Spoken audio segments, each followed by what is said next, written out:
Certains destins, par leur exemplarité, valent mieux que toutes les leçons de morale. Celui de Camille Charvet-Kahn en fait partie.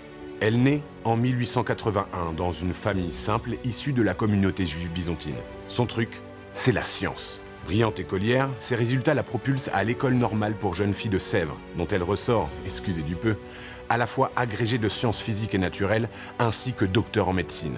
Si tous les possibles lui sont promis, sa vocation, c'est pourtant l'enseignement.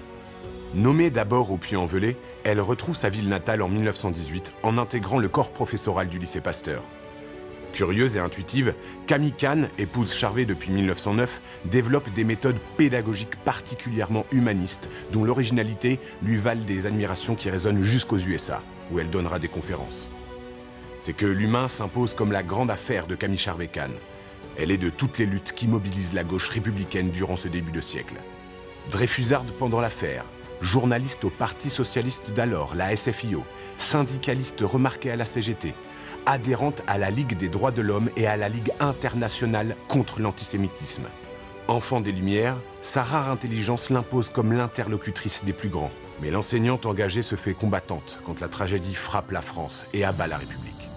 Après la victoire allemande, Camille Charvet-Kahn rejoint naturellement la résistance. Dans cette guerre des ombres, son exceptionnelle valeur lui vaut le grade de lieutenant. Elle est cependant dénoncée, et non pour fait de résistance, mais parce que née juive. Jetée en pâture à la Gestapo en février 1943, elle est bientôt cantonnée au camp de Drancy. Là-bas, elle tente d'adoucir l'horreur en essayant d'organiser la classe pour les enfants qui sont reclus à ses côtés. En septembre, elle est convoyée à Auschwitz, où elle est probablement gazée dès son arrivée. Morte pour la France, déportée résistante, son nom inspire encore les jeunes gens du lycée Pasteur.